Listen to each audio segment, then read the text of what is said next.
Assalamualaikum warahmatullahi wabarakatuh. Saya Nindya Yunita Swastana Insani, mahasiswa PBG gelombang 3 Daljab tahun 2023 Universitas Negeri Semarang. Mapel saya adalah kimia. Saya akan menampilkan video PPL 2 saya dengan materi larutan asam dan basa dengan metode Project Based Learning atau PJBL dengan pendekatan TIPAT. Terima kasih, selamat menyaksikan. Assalamualaikum warahmatullahi wabarakatuh. Waalaikumsalam warahmatullahi wabarakatuh.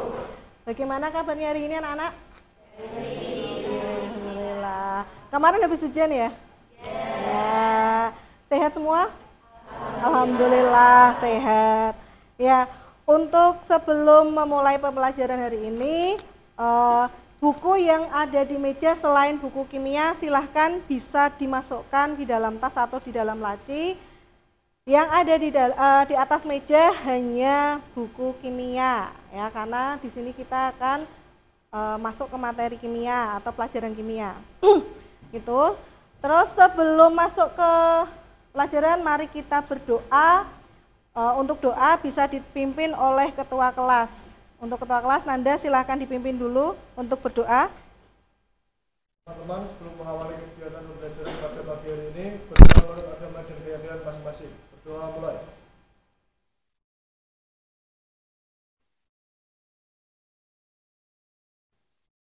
Doa selesai. Ya. Terima kasih. Sebelum masuk ke pelajaran, di sini nanti akan Ibu absen dulu. Siapa tahu ada yang tidak berangkat, sakit atau pergi, atau malah mungkin masuk semua ya. Kinanti, Nafisa, Andini, Marcella, Kaira, Nanda, Sylvia, Swita, Nabila Pradika, Areta, Meila, Augiska, Umi, Sultan, Banaf, Amanda, oh sakit, terus Nabila Nuraini, Maulina, Umi, Farah,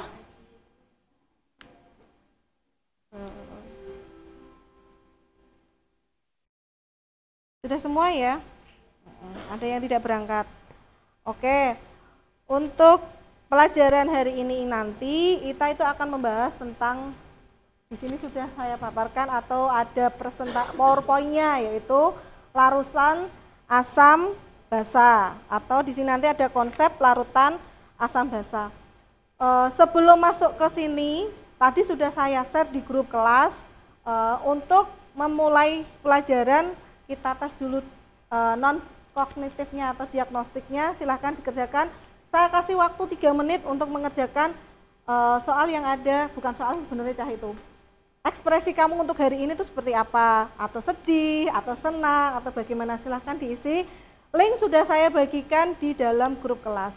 3 menit untuk mengisi. Monggo silahkan.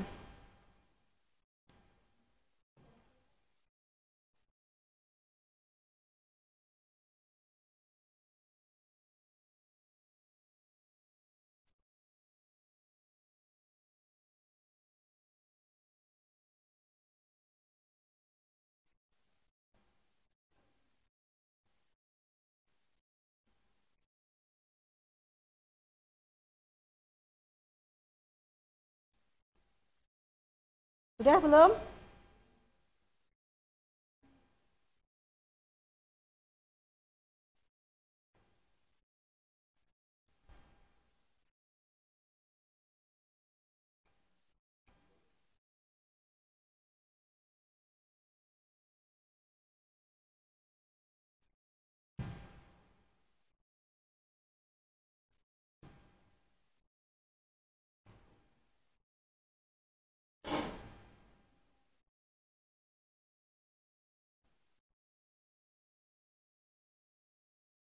Sudah?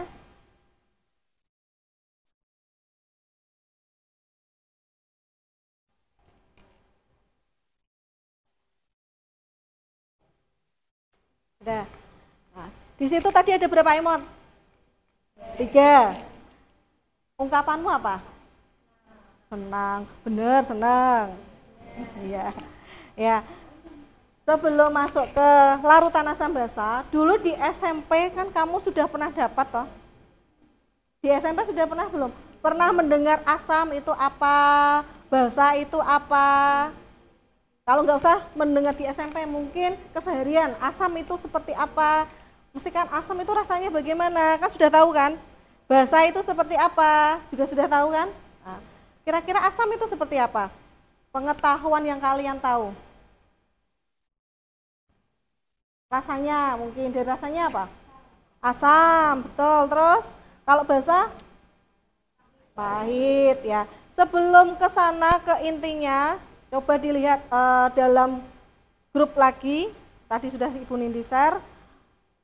Di situ ada pretest. Silahkan dikerjakan pretest dari larutan asam basa. Bu Nini beri waktu 3 menit untuk mengerjakan soal pretest. Ya. Di situ nanti juga sudah muncul nilainya berapa. Masih ingat enggak pelajaran SMP-nya?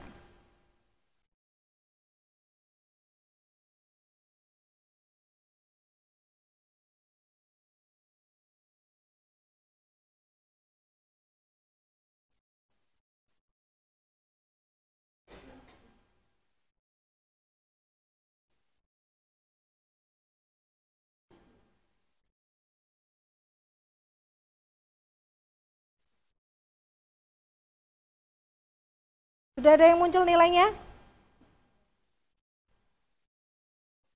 Belum?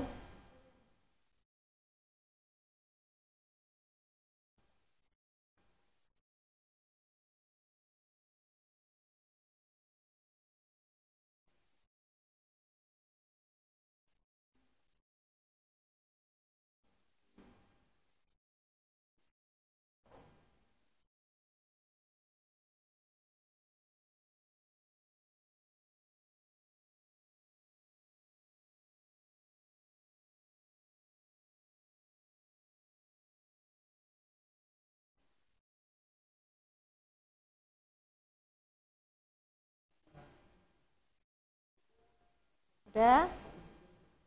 Ada yang sudah ada yang nilainya mungkin bagus?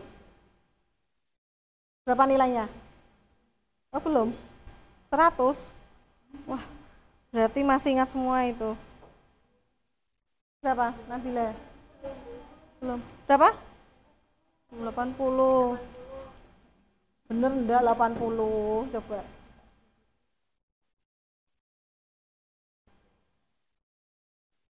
Ya. Awalan di sini pretest itu tidak ya mungkin ada yang bagus, itu berarti syukur, berarti materi untuk SMP masih ingat ya. Mungkin yang belum, kita nanti akan mengetahui dari penjelasan ini ya. Sudah kan? Di sini ada gambar. Gambarnya apa saja di sini? Jeruk, apel, garam, anggur, pengawet, keju, cuka. Ya. Di sini coba perhatikan gambar berikut. Dari gambar yang kalian lihat, apa yang dapat diidentifikasi tentang sifat fisik atau visual dari larutan yang ada? Di sini ada dari gambar yang kalian lihat di sini. Kira-kira siapa yang mau menjawab di sini? Kira-kira apa? Di sini nanti. Gambarnya apa kira-kira? Misalkan dilihat dari jeruk. Asam. Terus apa lagi? Cuka asam. Keju bagaimana? Asin. Terus gambar bervariasi dalam bentuk dan warna. Bagaimana variasi ini mungkin mengidentifikasi perbedaan sifat dari larutan tersebut. Jadi mengidentifikasi mana yang kira-kira asam. Kan bisa dilihat dari gambarnya di sini kan tahu kan mana yang asam, mana yang basa. Kira-kira yang mana? Kalau pengawet bagaimana pengawet makanan?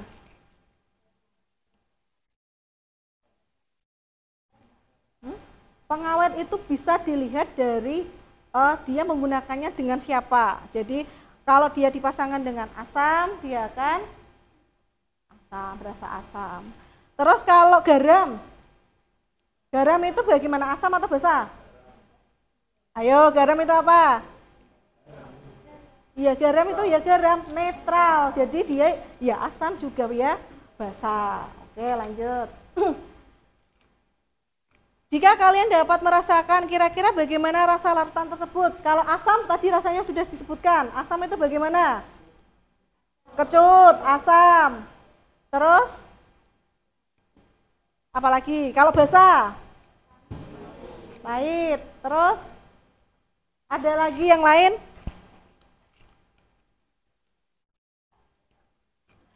Terus di situ apakah kalian dapat merasakan keasaman, kebasaan atau sesuatu yang lainnya? Dari gambar tadi selain asam, basa atau ada rasa yang lain? Asin, tadi digaram kan asin ya? Oh, asin tadi garam. Terus terkait dengan gambar-gambar tersebut, bagaimana kalian dapat mengaitkan dengan judul materi kita hari ini tentang larutan asam basa? Dari gambar tadi kaitannya dengan asam basa bagaimana? Berarti kita mengenal sifat. Jadi sifat dari asam dan basanya seperti itu. Terus yang terakhir, apakah ada karakteristik tertentu yang dapat dihubungkan? Ada apa kira-kira?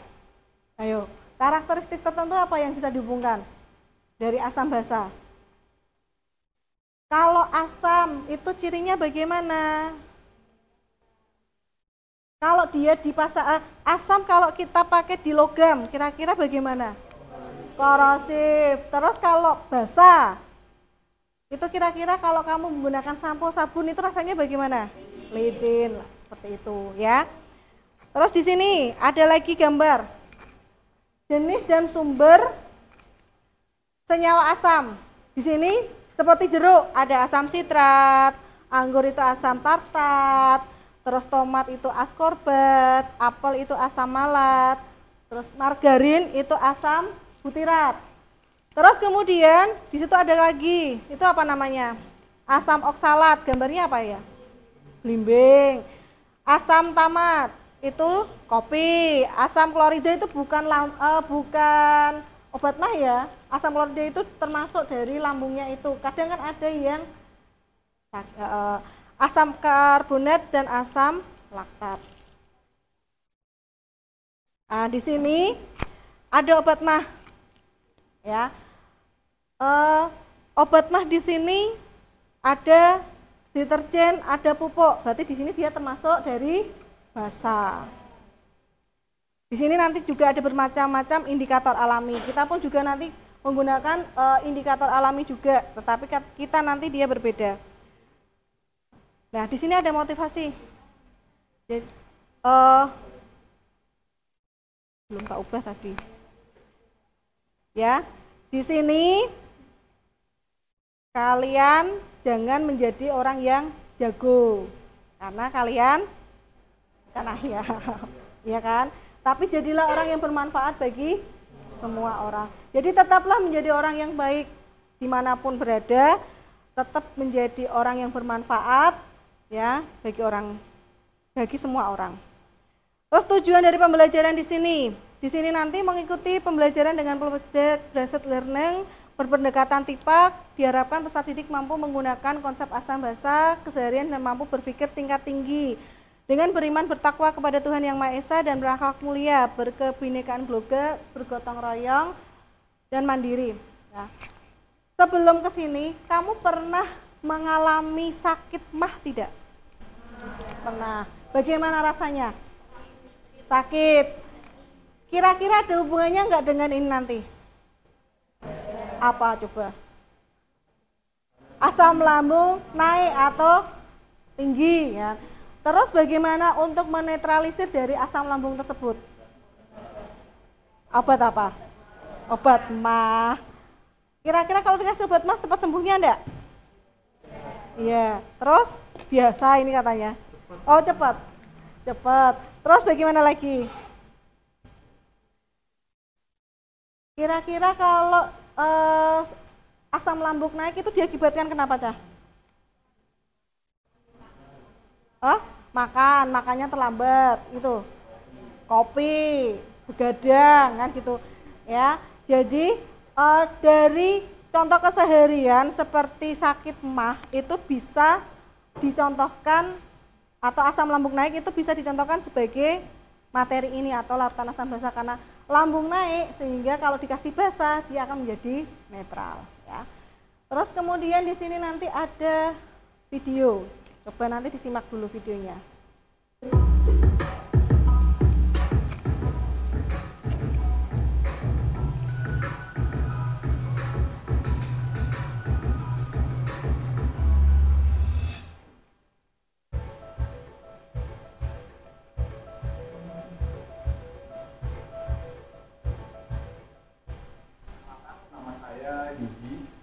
Dari daerah Tanjung Makassar. Pada kesempatan kali ini saya akan cerita terkait dengan potensi tanaman lerak. Perjumpaan saya pertama kali dengan lerak itu adalah ketika kakak sepupu itu punya usaha batik. Kemudian dalam perawatan batik-batik yang menggunakan warna alam, kemudian juga ekoprint dan lain-lain, dia menggunakan lerak sebagai bahan pencucinya untuk perawatan. Nah dari situ kemudian saya mulai mencoba membuat produk waktu itu adalah sabun batik dari lerak ini. Nah, ketika saya mendapatkan bahan baku buah lerak itu, saya mengambil dari seorang teman di Jogja. Saya mencoba memprosesnya.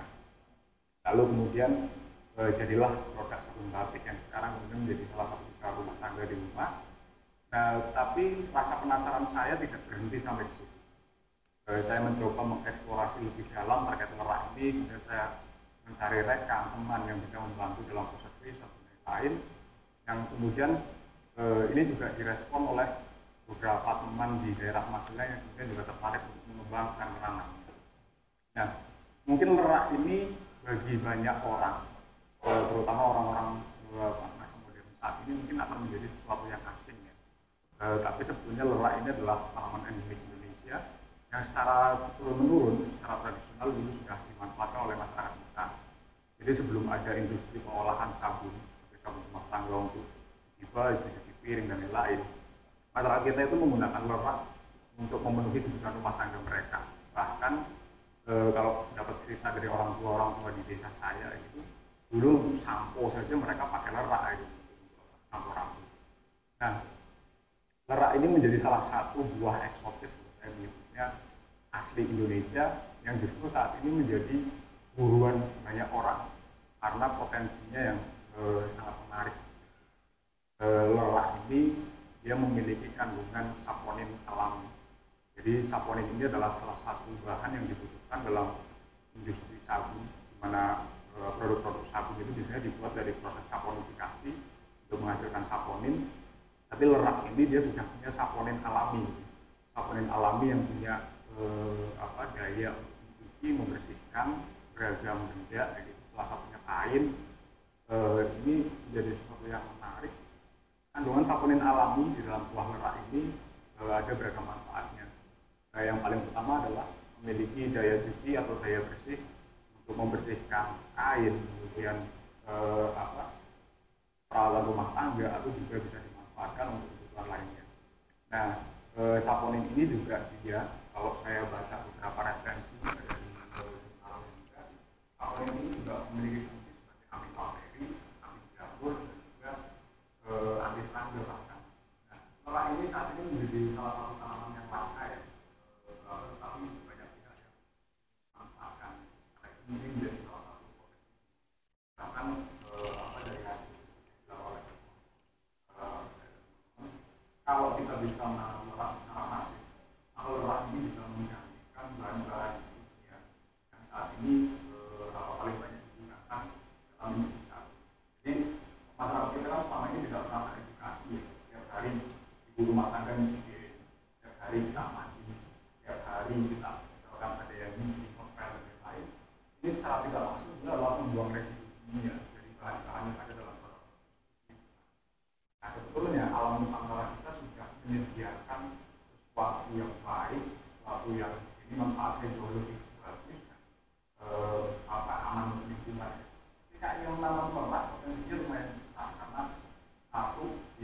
tanamannya. Lerak adalah tanaman yang mudah tumbuh, akan di lahan tandus asalkan dilakukan penanamannya adalah satu. Nah, lerak ini dia tidak tanamannya itu adalah di sisi tani misalkan mereka menanam, lerak ini punya banyak manfaat. Yang pertama adalah dari sisi buahnya. Jadi misalkan orang nanam, kemudian usia produktif tanaman ini adalah mulai di 4 sampai 5 tahun, yang mulai berbuah, belajar berbuah, kemudian usia produktifnya di angka 6 sampai 7 tahun dia sudah mulai berbuah. Kalau dari cerita dari teman-teman yang sudah menanam di daerah Kediri misalkan, itu rata-rata untuk satu pohon lerak itu bisa menghasilkan minimal 50 kilo buah. Jadi ketika ditanam untuk usia produktif ya, dia sudah masuk usia produktif, maka potensi berbuahnya adalah dia minimal 50. Tapi ada juga pohon-pohon yang dari dulu sudah ada, usianya sudah puluhan tahun, itu bahkan satu pohon bisa keluar di 200. Nah, ketika misalkan di daerah Magelang penanaman lerak ini dilakukan secara masif, banyak pihak yang terlibat, kemudian banyak petani di desa misalkan itu menanam ini menjadi salah satu yang menarik. Di sisi konservasi lahan adalah yang memiliki peran penting perbaikan kualitas tanah. Yang kedua adalah pemanfaatan buahnya, ini bisa menggantikan bahan-bahan kimia yang saat ini menjadi salah satu bahan industri, kalau saya menyebutnya persabunan kayak gitu ya, yang secara tidak sadar sebenarnya kita itu setiap hari mandi pakai bahan kimia, nyuci piring pakai bahan kimia yang ada residu tertinggal di situ masuk ke badan dan lain. Nah, ini kan sesuatu yang selama ini tidak pernah kita sadari.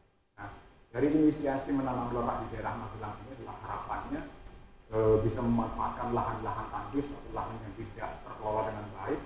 Kemudian di sisi petani ini bisa meningkatkan perekonomian ya dari sisi pemberdayaannya, karena ketika tanaman lerak ini mulai produktif, katakanlah hari ini misalkan ada satu orang petani, dia punya anak kecil, dia nanam hari ini, nah ketika anaknya misalkan masuk ke sekolah di SMP atau SMA gitu, maka biaya sekolahnya dia bisa dipenuhi dari tanaman leraknya.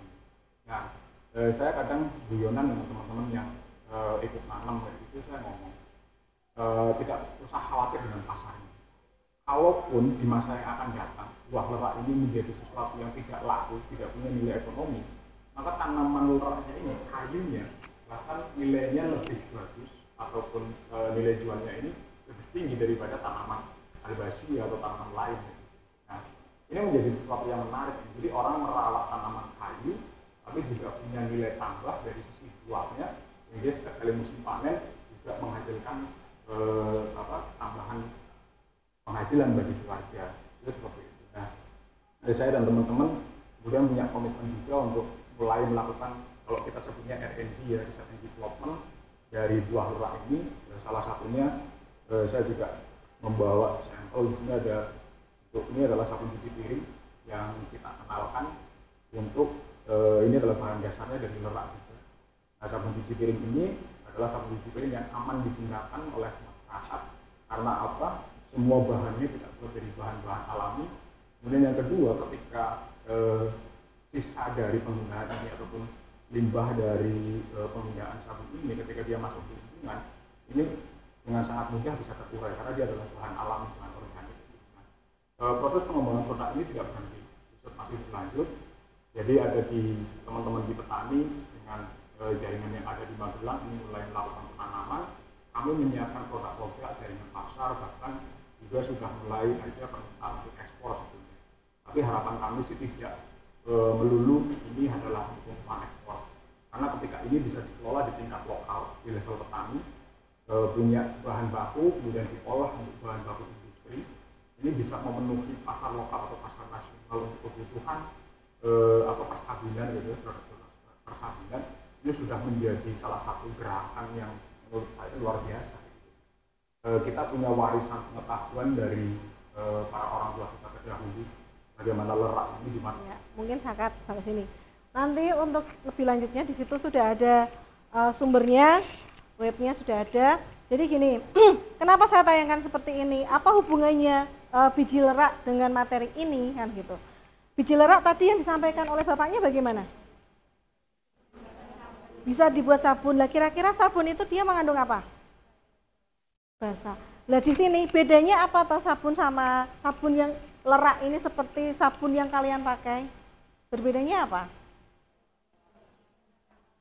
Alami dengan yang berkimia kan gitu. Lah di sini dia tadi mengandung apa?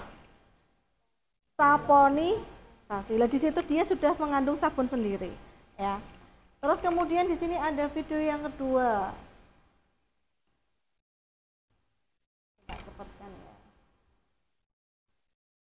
Halo, selamat datang kembali di channel Kunci Sehat. Belimbing Apa ini? merupakan tanaman yang banyak Belimbing wulu. di wilayah Asia Tenggara. Di depan kelasmu ada kan? Depan kelas IPA 4 ya. Seperti buah belimbing lainnya, belimbing wulu mudah ditemui di pasar tradisional dan pasar modern.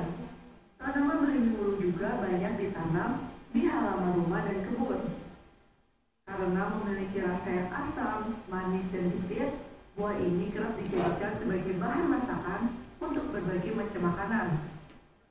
Selain menambah cita rasa makanan, nutrisi yang terkandung dalam belimbing wulu ini juga sangat beragam, mulai dari vitamin A, vitamin B, vitamin C, fosfor, kalium atau potasium, yang tentunya baik untuk kesehatan tubuh. Oleh karena itu, berikut Kunci Sehat telah merangkum dari berbagai sumber 7 manfaat belimbing wulu untuk kesehatan. 1. Mengontrol kadar gula darah. Sebuah penelitian yang dimuat dalam jurnal Nutrients menyatakan bahwa kandungan flavonoid dalam buah belimbing wulu memiliki manfaat untuk mengontrol kadar gula darah. Tak hanya itu, kandungan seratnya juga dapat membantu mencegah terjadinya kenaikan gula darah, khususnya setelah makan. Dengan begitu, kedua kandungan dalam belimbing wulu ini dapat mengontrol gejala diabetes dan mencegah terjadinya komplikasi pada diabetes. Anda bisa mendapatkan manfaat dari belimbing wulu dengan mengonsumsinya sebagai jus. Namun ingat, jangan tambahkan gula saat membuatnya.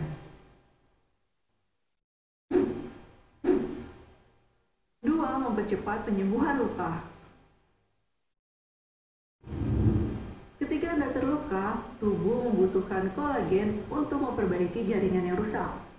Agar dapat memproduksi kolagen, tubuh membutuhkan asupan vitamin C yang cukup.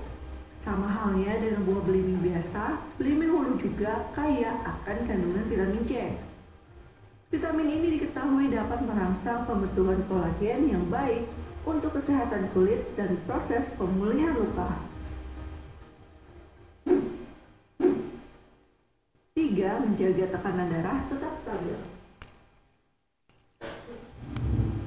Tak hanya baik untuk mengontrol kadar gula darah, sebuah penelitian yang dimuat pada jurnal kesehatan Scientific Medicine juga menyatakan bahwa kandungan flavonoid pada belimbing wulu memiliki manfaat untuk menjaga tekanan darah agar tetap stabil.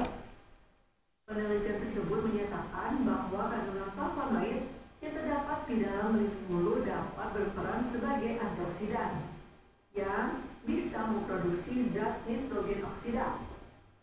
Dengan begitu, tekanan darah bisa kembali stabil dan beberapa hormon dalam tubuh bisa lebih seimbang. 4. Obat sariawan. Sariawan adalah salah satu penyakit yang cukup mengganggu dan membuat penderitanya akan merasa tidak nyaman. Sariawan muncul saat tubuh kekurangan nutrisi, mengalami infeksi jamur, virus atau bakteri, bahkan bisa saja muncul ketika area mulut tergigit. Nah, saat hal itu terjadi, Anda bisa mengonsumsi buah belimbing wulu segar saat menderita sariawan. Karena belimbing wulu kaya akan vitamin C yang berperan untuk meningkatkan daya tahan tubuh dan bisa menyembuhkan sariawan. Saat sudah sembuh, ada baiknya Anda tetap mengonsumsi belimbing wulu setiap hari untuk mencegah sariawan datang kembali. 5. Mengatasi obesitas. Sebuah penelitian yang dimuat di Indonesian Biomedical Journal menyatakan bahwa belimbing wulu yang dikeringkan dan dibekukan memiliki manfaat untuk membantu mengatasi obesitas. Hal tersebut karena belimbing ulu kaya akan kandungan antioksidan yang dapat melawan berbagai masalah kesehatan penyebab obesitas dengan cara mengatasi stres oksidatif. Tak hanya itu, buah ini dipercaya juga mengandung agen anti-hiperlipidemik yang dapat mencegah kenaikan berat badan. 6. Mengatasi batuk dan pilek. Kandungan vitamin C atau asam ascorbat yang terdapat di dalam buah belimbing ulu juga memiliki manfaat untuk memperkuat sistem pertahanan tubuh. Sebab kandungan asam ascorbat pada buah ini dapat meningkatkan fungsi sistem imun di dalam tubuh. Maka dari itu, mengonsumsi buah belimbing ulu juga dapat membantu mengatasi batuk dan pilek yang biasanya terjadi akibat perubahan musim ataupun alergi. 7. Mengobati jerawat.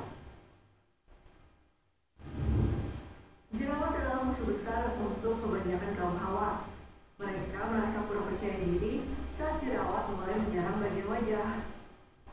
Nah, salah satu manfaat dari belimbing ulu ini yaitu bisa mengobati masalah jerawat Anda. Untuk merasakan manfaatnya, Anda bisa mengarut 3 buah belimbing ulu dengan menambahkan sedikit garam. Setelah itu, Anda dapat menempelkan parutan belimbing ulu tersebut di atas kulit yang berjerawat. Anda bisa melakukan pengobatan herbal ini secara rutin 2 kali sehari. Nah, itu adalah 7 manfaat belimbing ulu untuk kesehatan. Anda bisa mengonsumsi buah belimbing ulu dengan menggunakannya dalam masakan seperti dalam kari ataupun masakan lainnya. Cakep ya. Di sini ada beberapa muncul pertanyaan. Yang pertama, apakah ada dampak lingkungan yang perlu diperhatikan dari produksi sabun alami? Jadi gini, tadi yang pertama itu ada video tentang biji lerak, ya. Sama yang kedua itu tentang belimbing ulu. Jadi itu nanti ada 2.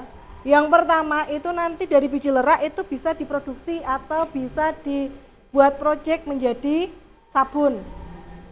Terus yang kedua itu nanti dari belimbing ulu itu nanti bisa dibuat sebagai sirup.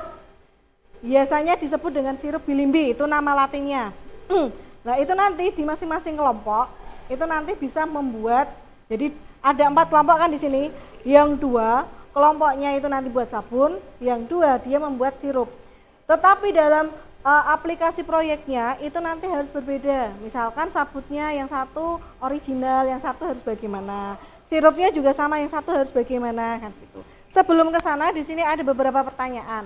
Apakah ada dampak lingkungan yang perlu diperhatikan dari produksi sabun alami ini? Terus yang kedua, secara kreatif sebutkan keunggulan menggunakan biji lerak untuk mencuci pakaian. Yang ketiga, apa dampak negatif penggunaan sabun cuci yang berbahan kimia? Terus yang keempat, bagaimana cara terbaik untuk menyimpan dan menggunakan sabun alami?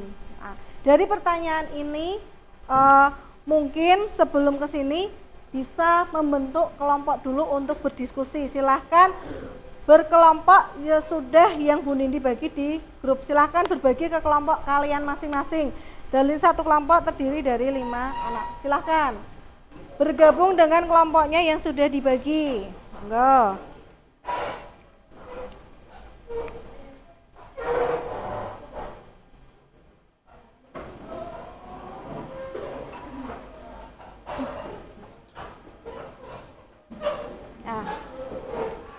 Di sini ada 4 pertanyaan. Jadi saya bagi per masing-masing kelompok saja untuk menyingkat waktu, tidak terlalu banyak karena nanti setelah ini kan masih banyak untuk proses selanjutnya. Yang pertama mungkin ada yang mau menjawab atau silahkan browsing dulu boleh.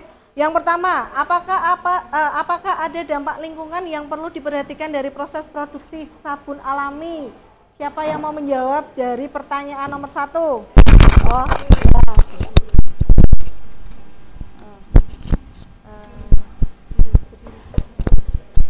setelah didiskusikan dari soal apakah dampak lingkungan yang perlu diperhatikan dari produksi sabun alami ini adalah yang pertama ada dampak pada kesehatan manusia.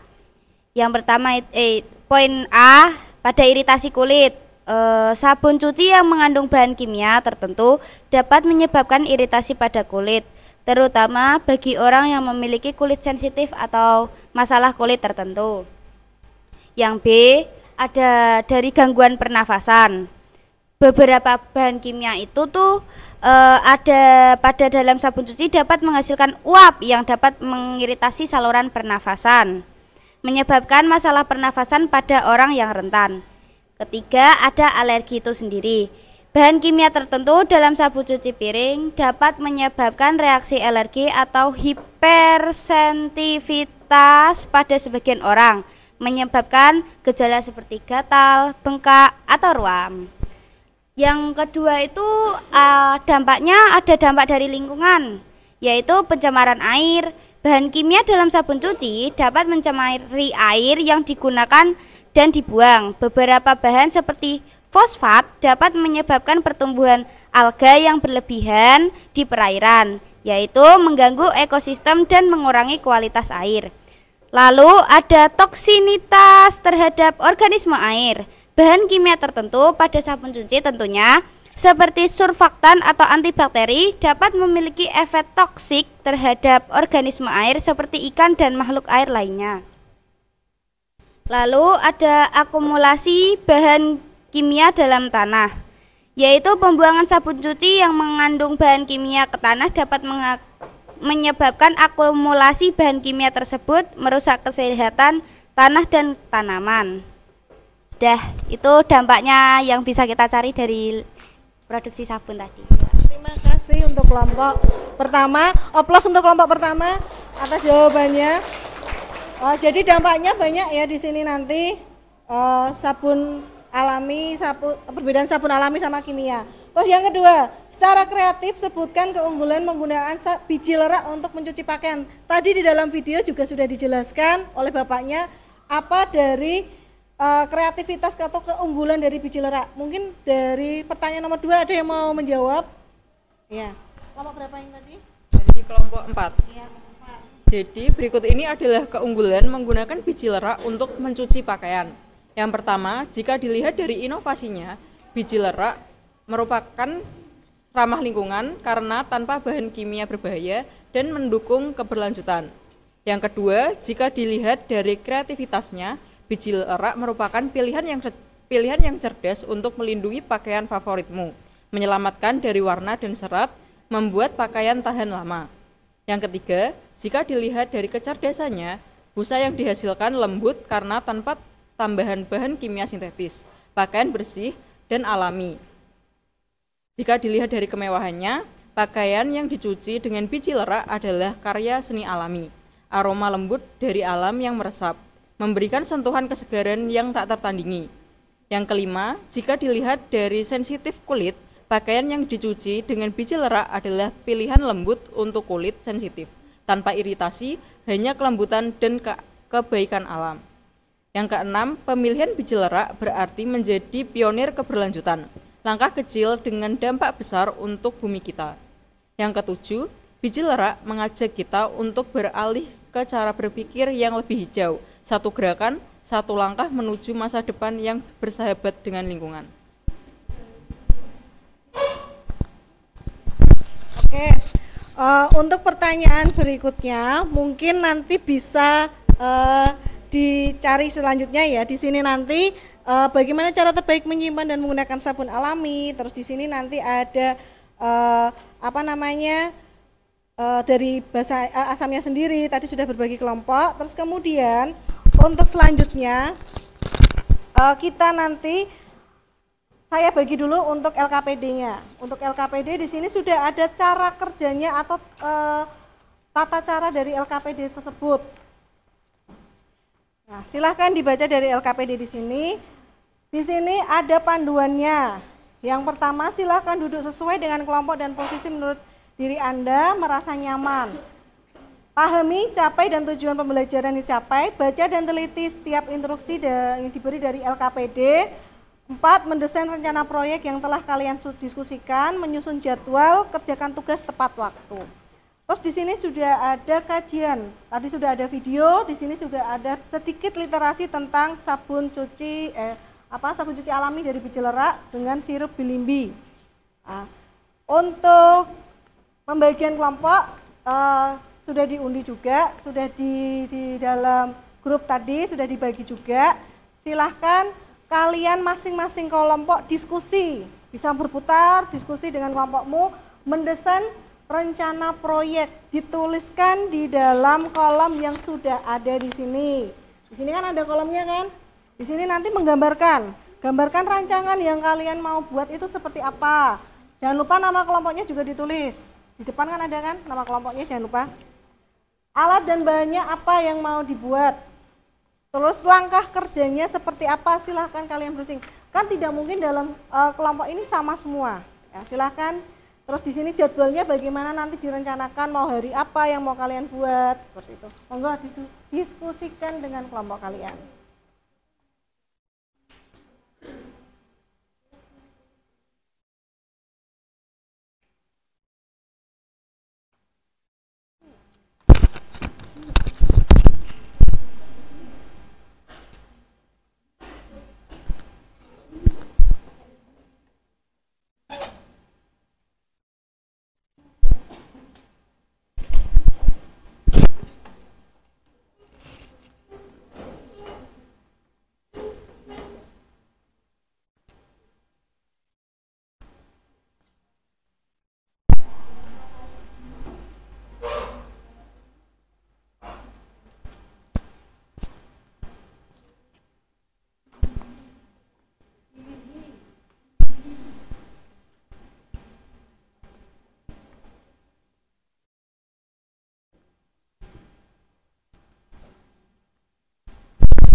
Setelah ini dipresentasikan ya, dipaparkan rencananya yang kamu buat.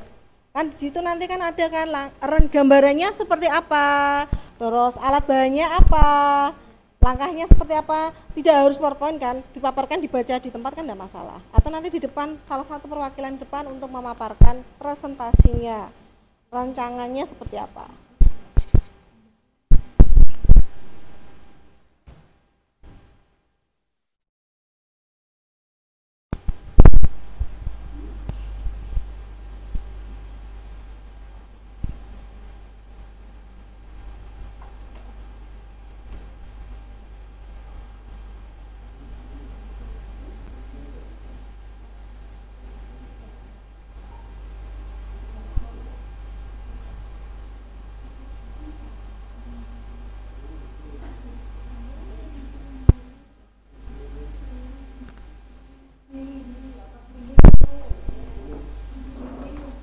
Cilindri boleh, belimbing uluh boleh.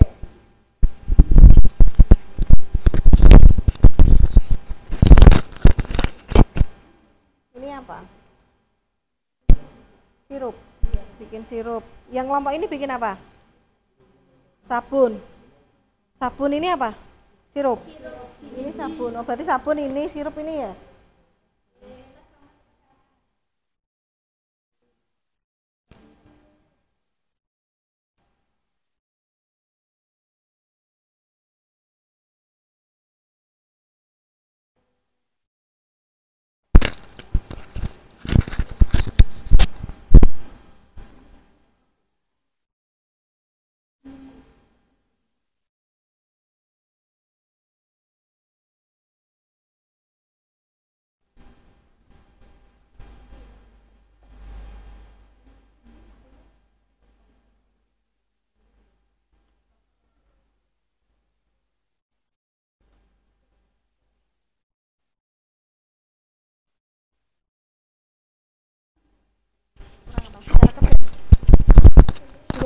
Belum.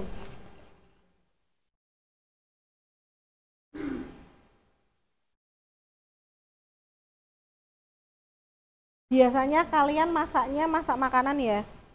Nah, ini nanti masaknya berbeda.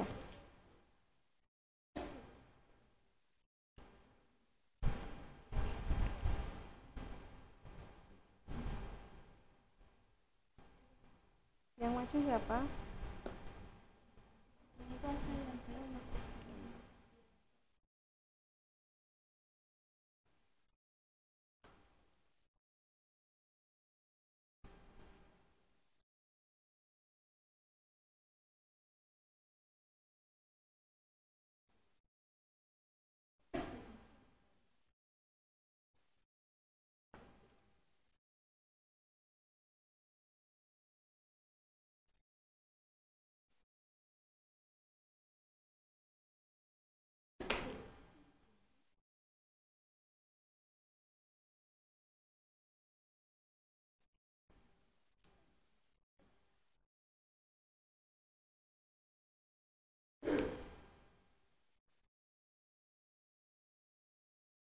Sudah ke cara kerja ya? Ini udah cara kerja belum? Belum, baru alat bahan.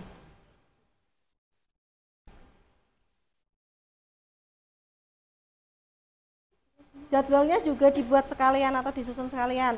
Mungkin bisa dibagi, ada yang menyusun jadwal, ada yang membuat perencanaan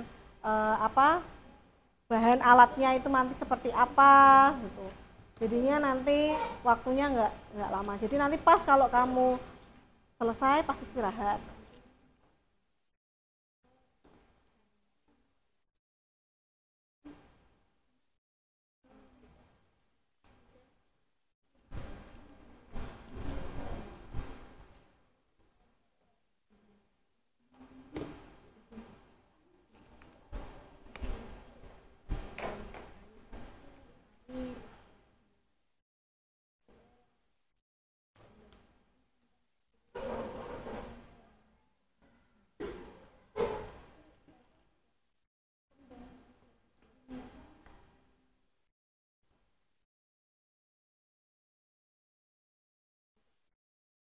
Iya, jadwal kan bisa dibagi, diambil nggak masalah itu, nggak harus digabung jadi satu. Ah, dibagi, ini depan tadi dibagi.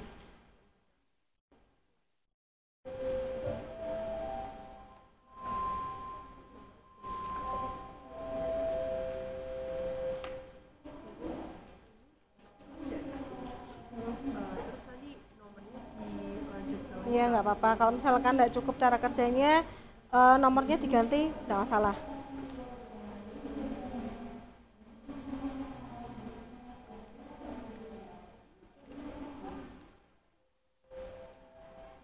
Mungkin ada yang sudah selesai, bisa memaparkan hasilnya. Sabun siapa yang sabun tadi? Kelompok berapa kamu? Kelompok 3 sama kelompok 2. Mungkin kelompok 2 bisa memaparkan itu dulu, apa namanya, desainnya atau perencanaannya.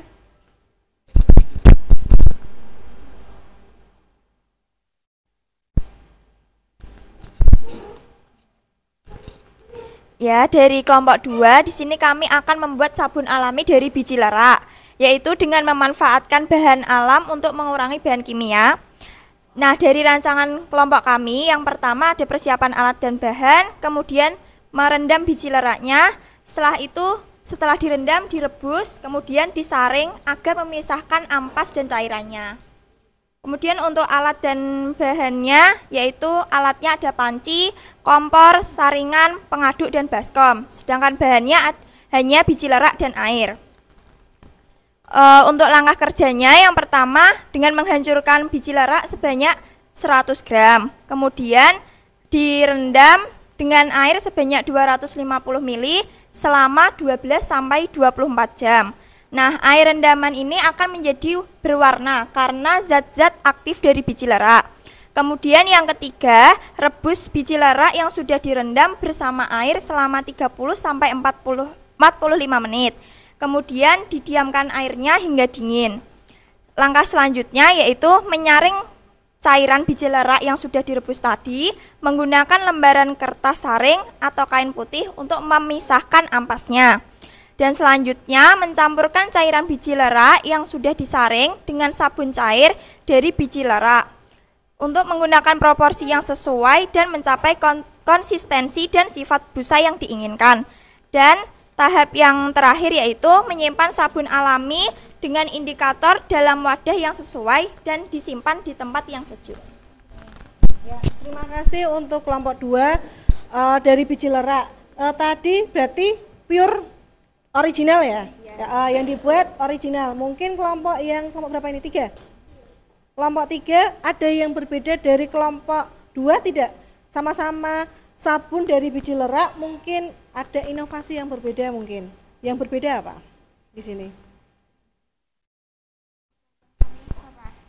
Ditambahkan serai. Iya, ditambahkan serai.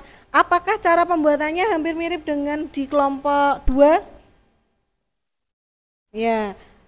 Yang berbeda berarti di sini pada saat apa? Coba mungkin langkah cara kerjanya bisa yang berbeda untuk berapa gramnya atau kan sama. Ya, terus nanti untuk langkahnya yang berbeda yang mana coba dijelaskan ke teman-teman yang lain. Siapa yang mau menjelaskan? Naila?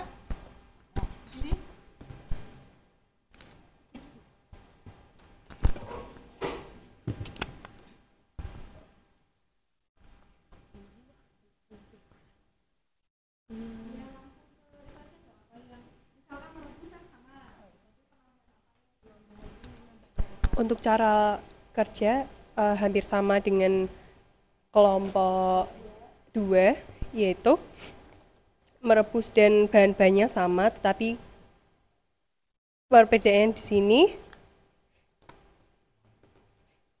campuran cairan biji lerak ditambahkan minyak kelapa dan minyak zaitun ke dalam panci.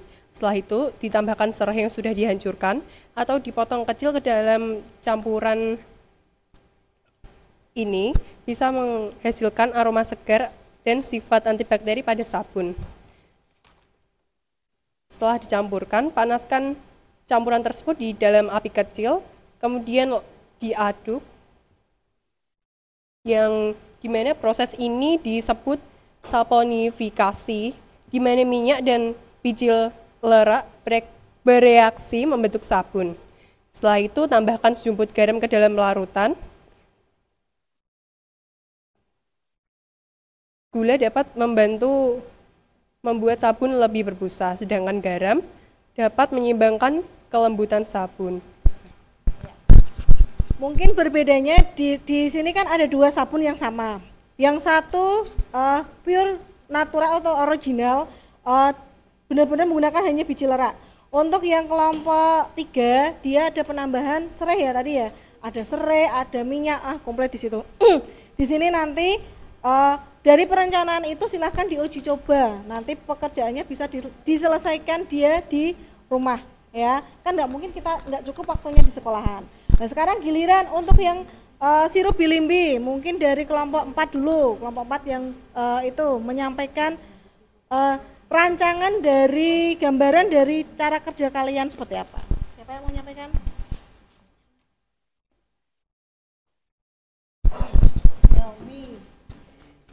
Gambaran kelompok kami dengan membuat sirup belimbing wuluh dapat menguji kadar asam. Sirup belimbing wuluh kami dengan menggunakan kembangnya.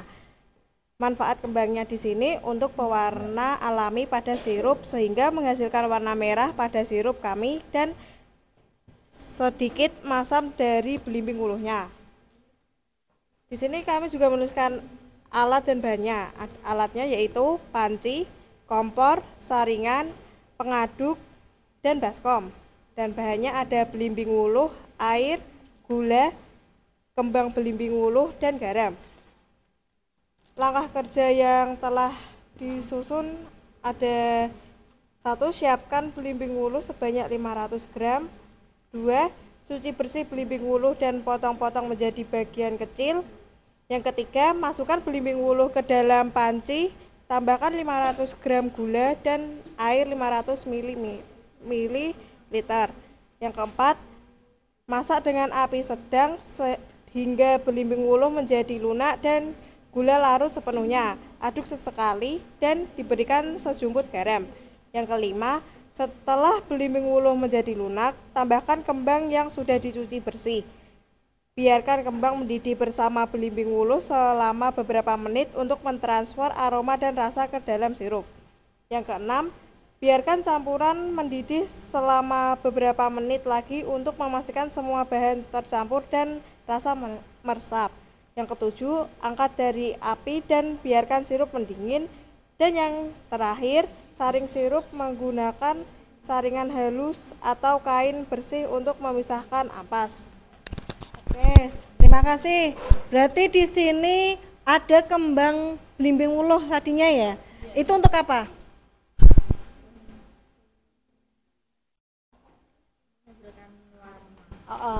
Aroma, warna mungkin ya. Jadi warnanya nanti menjadi apa kira-kira tadi yang kamu cari? Iya, merah, benar. Jadi warnanya biar cantik seperti sirup beneran ya. Untuk yang terakhir, untuk kelompok 1 silahkan gambarannya garis besarnya aja. Tadi mungkin hampir mirip kan? Jadi kelompok kami itu untuk membuat sirup belimbing itu hampir sama dengan kelompok 4. Cuman bedanya di kelompok kami itu menggunakan versi yang original, yaitu tidak menambahkan bahan apapun. Dan juga di sini kami juga tidak menggunakan pewarna agar benar-benar alami gitu. Terima kasih. Ya, bagus semua idenya. Jadi untuk yang belimbing di sini nanti yang pertama tadi tidak menggunakan kembang, yang kedua menggunakan kembang. Jadi bunga dari belimbing wuluh itu untuk menghasilkan warna. Jadi warna apa yang akan dihasilkan? Merah tadi kan. Jadi nanti yang satu warna merah, yang satu warna alami. Kalau alami itu berarti dia cenderungnya warnanya agak kekuningan ya, seperti belimbing wuluh itu. Nah sekarang selanjutnya untuk penjadwalan pelaksanaan. Untuk penjadwalan di sini, penjadwalannya kira-kira mau dikerjakan apa? Saya gantian ke kelompok ini, kelompok berapa ini? Tadi 3 ya? Kelompok 3. Jadwalnya bagaimana?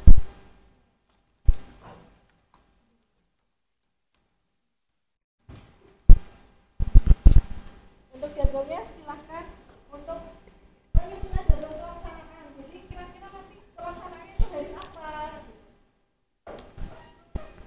Dari hari pertama, hari Jumat 19 Januari 2024.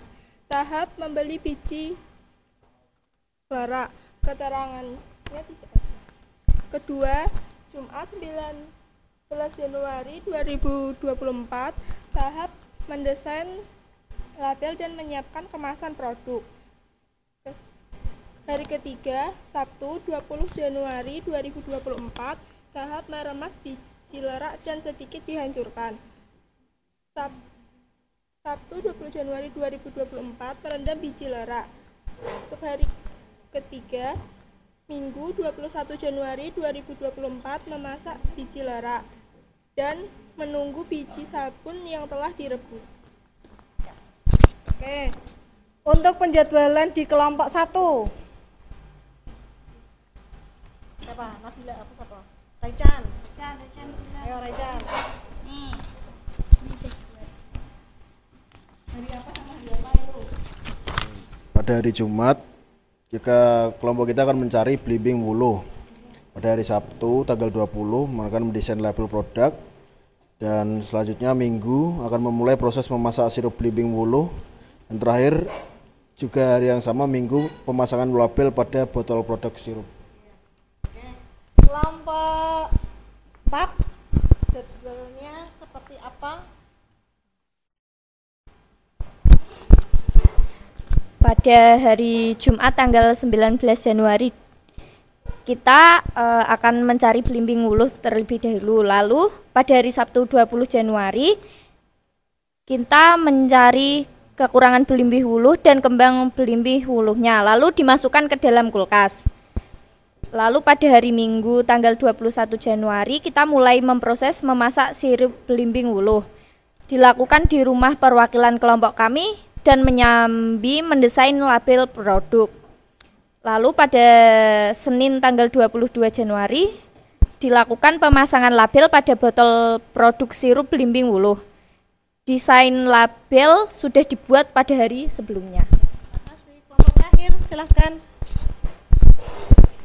Rencananya pada Jumat 19 Januari kita akan membeli biji leraknya, kemudian pada hari Sabtu tanggal 20 Januari menghancurkan biji lerak.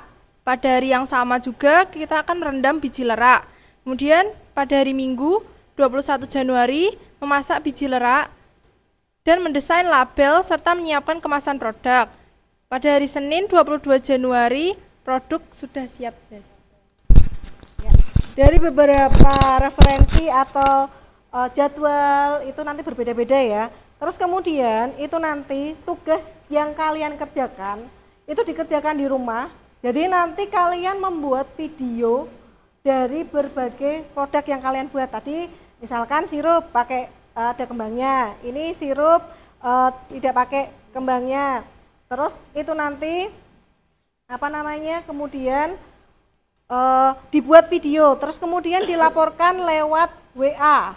Ya, dilaporkan lewat WA. Terus kemudian dari lewat WA di sini ada daftar checklist atau monitoring proyek. Ya. Mungkin ada yang mau tanyakan enggak dari proyek ini?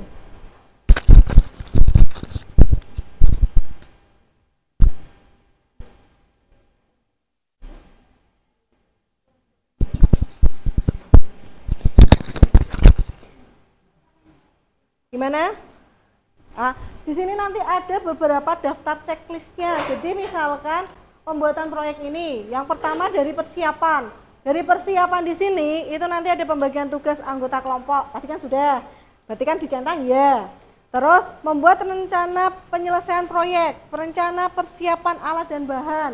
Kalau iya kan di checklist. Pembuatan rencana waktu dan tempat, pembuatan rencana presentasinya nanti dibuat. Jadi nanti pertemuan selanjutnya kalian mempresentasikan hasil proyek kalian sambil membawa produk. Ya, tujuannya apa? Jadi nanti presentasi kita juga mempresentasikan produkmu. Oh, ini loh sirupku yang pakai kembang. Ini yang original. Ini sabun original. Ini sabun yang menggunakan Essence. Terus kemudian diujikan. Jadi nanti ada dua pengujian, yaitu pakai indikator universal dengan indikator kertas lakmus. Di dalam LKPD sudah ada. Dalam LKPD-mu sudah ada di sini. Ya. Nanti jadi kamu membuat di sini kan tadi rancangan ya. Yang pertama kan buat, jadi laporan rancangannya juga dibuat. Ya, terus yang kedua membuat atau evaluasinya. Jadi membuat laporannya juga. Dari laporan di sini sebelum melakukan atau mengerjakan laporan kan kamu nanti membuat video dari pengerjakan proyekmu. Dilaporkan lewat WA group. Hasilnya seperti ini Bu dari kelompok saya, perharinya seperti itu nanti dilaporkan. Jadi saya tahu perkembangannya. Ini belinya di mana? Misalkan online ya nggak masalah kan, onlinenya di mana? Terus kemudian dilaporkan perharinya dari perjadwalan yang sudah kamu buat. Terus dibuat video pembuatannya. Kamu kan juga punya video YouTube kelas kan? Bisa ditayangkan dari video itu ke YouTube kelas kalian. Ini loh hasil dari IPA 3 itu membuat seperti ini. Jadi nanti yang melihat itu banyak. Kemudian dari situ, dari video nanti dipresentasikan di depan untuk pertemuan selanjutnya. Dari pertemuan itu nanti juga kita menguji. Jadi nanti kan ada 4 kelompok. Diuji pakai kertas lakmus. Yang sirup dia mengandung asam basa. Berarti lakmusnya berubah apa? Tetap merah atau tetap biru? Seperti itu. Kalau misalkan menggunakan lakmus biru, dia berubah enggak? Sabun juga sama. Nanti dites dengan indikator. Ada perubahan warna enggak? Jadi biar tahu, bener, sabun itu dia mengandung basa loh. Siapa tahu nanti kalau sabunmu mengandung asam kan enggak tahu juga kan. Nanti bisa diuji cobakan di dalam sini. Gitu ya. Terus di sini nanti diisikan. Jadi selain kita nanti presentasi, itu nanti juga mempraktikumkan di dalam presentasi itu langsung kita demonstrasi namanya. Jadi dari demonstrasi itu dituliskan di dalam tabelnya ini. Dari tabel ini itu diisi, misalkan warna indikator universal. Warna indikator universal di sini sebelumnya apa? Universal tahu kan warnanya yang kuning itu loh biasanya. Ya. itu nanti warnanya apa? Misalkan merah, terus berkui, awalnya kuning ya, terus berubah menjadi hijau misalkan. Oh berarti keterangannya asam basa, kan dalam nomornya kan sudah ada nanti asam basa atau gitu. Terus kemudian untuk lakmus, lakmus sendiri di sini nanti kalau misalkan asam, berarti kita pakai lakmus merah. Sebelum merah, sesudah misalkan tetap merah, berarti asam basa. Asam. Kalau misalkan dari merah berubah menjadi biru, berarti asam basa. Gitu ya. Jadi nanti mengetahui dia kandungannya seperti apa. Mungkin ada yang mau ditanyakan dari materi asam basa ini masih ke dalam konsep atau sifatnya. Jadi belum masuk ke ada pH-nya. Nanti kan ada menghitung pH, ada menghitung pOH, terus ada nanti ada lemah, ada kuat seperti itu. Untuk proyek untuk yang kita dikerjakan di depan, ada yang menanyakan enggak? Apa yang mau kita buat atau perencanaan apa? Seperti apa gitu?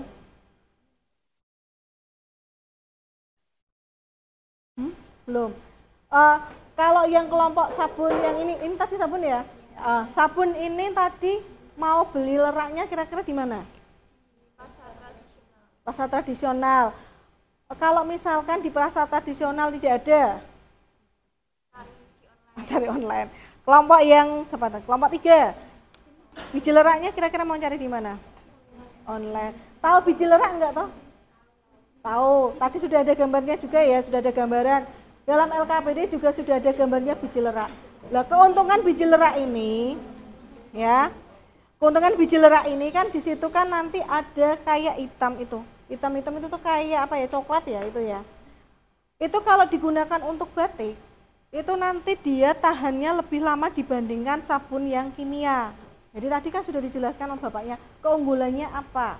Dia ramah lingkungan. Jadi kalau kalian mau membuat produk itu, ya, membuat produk yang kalian buat sabun, sirup itu apa namanya, selain mengangkat budaya lokal, ramah lingkungan, mengurangi bahan kimia. Ya. Maksudnya bagaimana? Di dalam tubuh kita itu sebenarnya sudah banyak mengandung bahan kimia yang sangat banyak. Sabun, sampo, pasta gigi, ya kan? Belum bedakmu dan lain sebagainya yang cewek-cewek kan seperti itu. Nah, di situ untuk mengurangi itu kembali ke zaman dulu. Nenek moyangmu zaman dulu itu sudah menggunakan biji lerak. Sebenarnya gampang ya biji lerak. Itu cuma hanya diremat itu nanti direndam sebentar. Itu nanti dia akan menghasilkan busa atau buih. Ya. Terus kemudian nanti direbus. Ya, nanti alami. Kalau sudah direbus, itu nanti dia akan sedikit mengental. Tetapi busa yang dihasilkan tidak sebanyak busa yang di sabun kimia. Ya, jadi sabun yang digunakan tidak sama seperti di sabun kimia. Kalau sabun kimia kan busanya banyak, untuknya wakihan. Nah, kalau lerak itu tidak terlalu banyak. Itu nanti kalau diteliti lebih banyak, kandungan pH-nya itu bagaimana? pH yang bagus itu adalah pH yang bagaimana? Kan gitu. Tetapi kalau untuk kalian tidak sampai pengujian ke laboratorium yang terlalu tinggi. Jadi kamu hanya menguji, oh sabun ini dia ngandung asam basa. Sirup itu juga sama. Ya, misalkan tadi sirup, kamu batuk, kamu pilek, tanpa obat, itu pun juga bisa membantu meredakan penyakit. Ya, misalkan luka, terus apa lagi tadi Cah? Jerawat, kemudian apa lagi? Obesitas, terus sariawan, gula darah, gula darah? Itu apa? Nganu kok gula darah, bukan? Tekanan darah atau diabetes ya, diabetes itu gula. Jadi itu banyak khasiatnya. Jadi misalkan kalau sirup kan ada gulanya, misalkan untuk membuat ide, misalkan buat sirup yang untuk khusus penderita diabetes, misalkan seperti itu ya. Oh berarti dia diganti, bukan gula yang dipakai, berarti hanya belimbingnya saja. Jadi hanya membuat belimbing sendiri, tapi biasanya tidak begitu kental. Jadi kayak saus sirup ABC, nyebut merek nggak apa-apa ya. Sirup ABC itu kan cair dibandingkan sirup Kartika, ya kan? Kalau kita kan Kartika, itu kan dia kental. Kalau sirup ABC kan dia encer, encer ya. Dan mungkin perbedaannya seperti itu. Kalau menggunakan gula dia agak kental, tapi kalau dia pure seperti itu nanti seperti sirup ABC, dia cair atau encer. Ya, mungkin dari situ bisa buat penemuan baru juga. Oh, ini sirup untuk mengatasi penderita diabetes. Mungkin kelompok berapa tadi? Sirup tadi mana ini ya? Mungkin mau diganti perencanaannya. Oh, mau diganti untuk sirup untuk khusus penyakit diabetes. Kalau ini mungkin penjualannya umum lokal ya. Tadi kan ada kembangnya, ada belimbing wuluhnya. Jadi untuk umum. Jadi pemasarannya global. Ini untuk penderita atau khusus untuk penderita diabetes. Itu. Sabun juga sama. Kadang ada yang kulit beriritasi, kering, atau yang sensitif.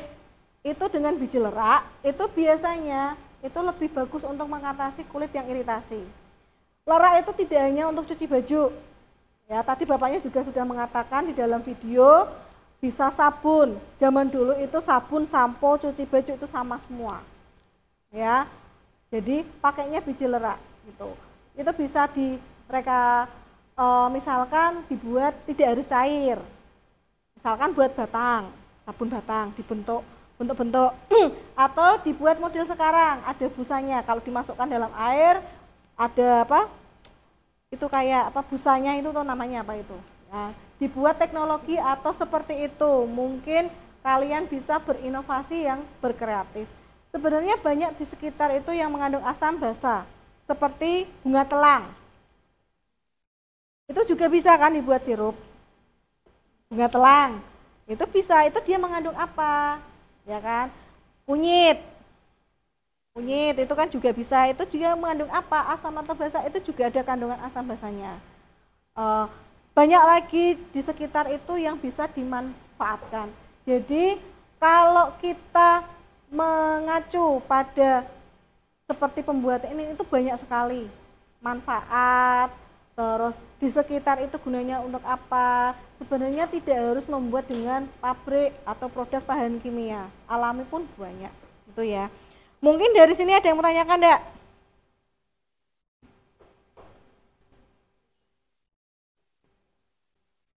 Enggak ada.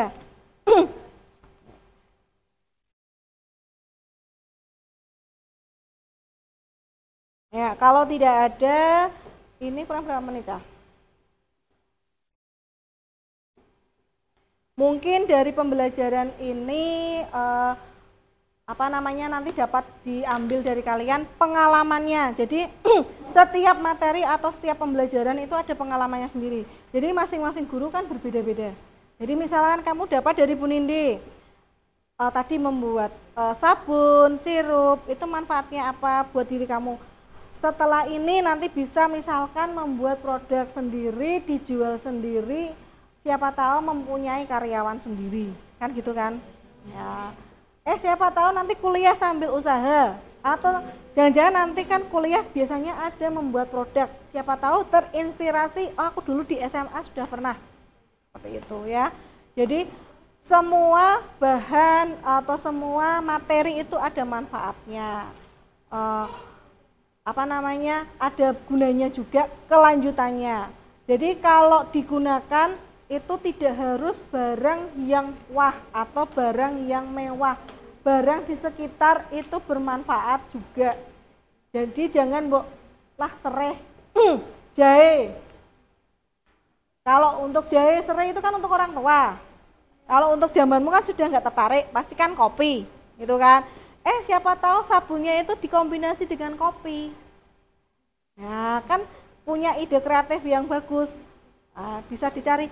Itu pun juga nggak mahal. Kalau buat sabun itu bahannya mahal, ya enggak? Ada bahan yang kandungannya NaOH, ada yang KOH. Itu berapa belinya coba? Ya, nanti di browsing sendiri. Bandingkan dengan yang dengan biji lerak. Itu lebih murah. Sirup pun juga sama. Bu, saya mau membuat sirup misalkan tidak belimbing wuluh, lain dari yang sini. Silahkan nanti setelah dari project ini, misalkan membuat yang lain, silahkan, boleh. Kan gitu. Itu ya. Mungkin untuk materi asam basa bisa dilanjutkan minggu depan, karena waktu untuk pengerjaan tidak mungkin dikerjakan di sekolah, ya kan?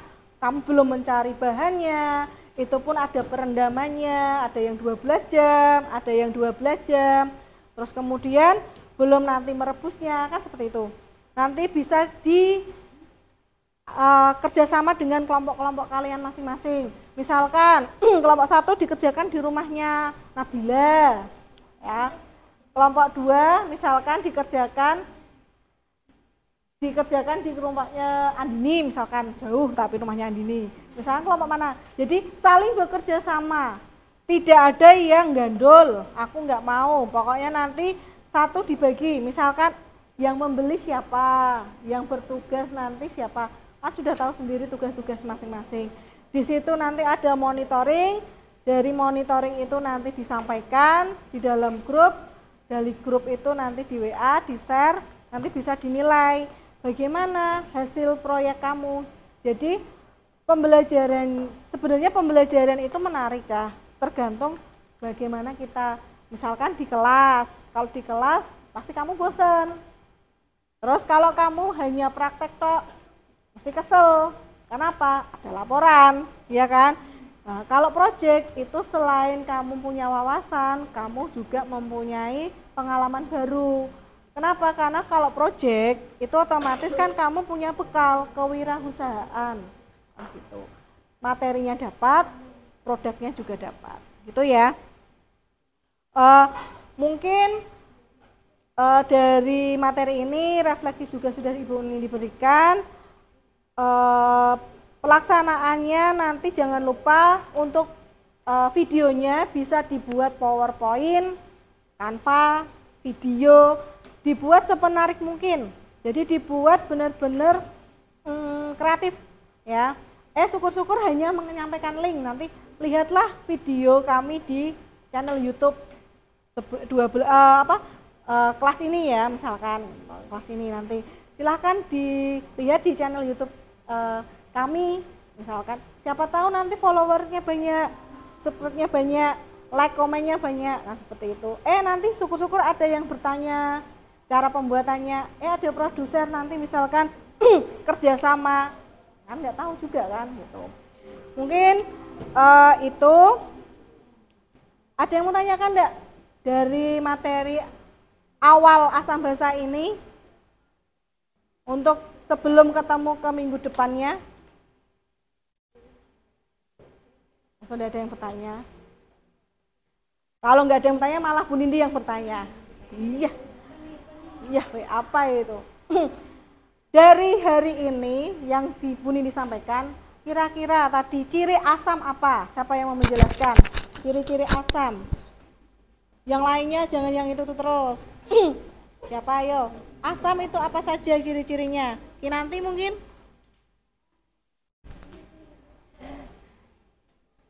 Ciri-ciri asam, siapa yang mau menjawab ciri-ciri asam tadi apa saja? Kan sudah tahu.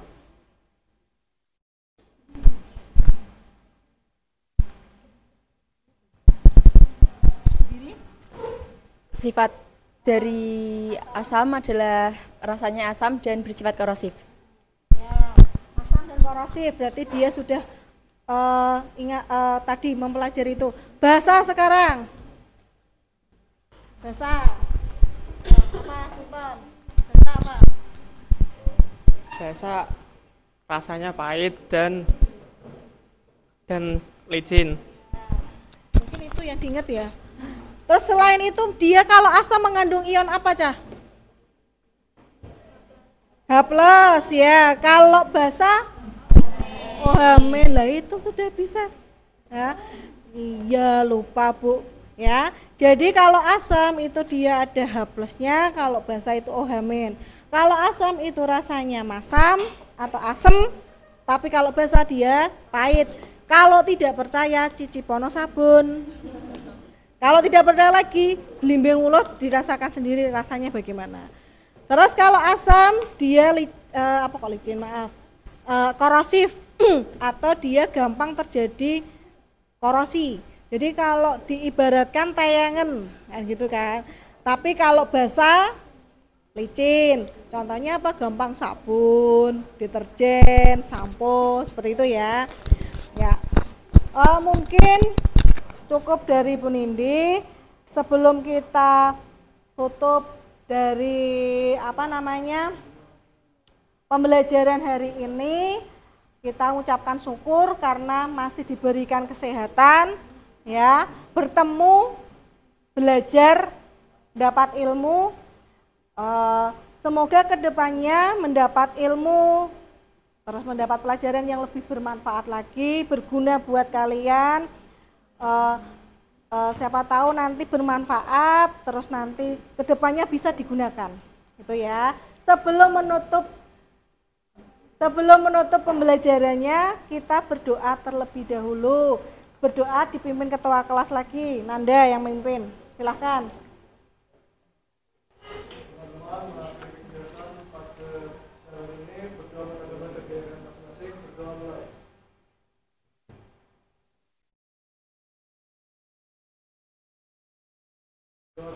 Ya, demikian pertemuan dari saya. Terima kasih untuk pembelajaran hari ini. Mungkin saya tutup. Assalamualaikum warahmatullahi wabarakatuh. Selamat pagi.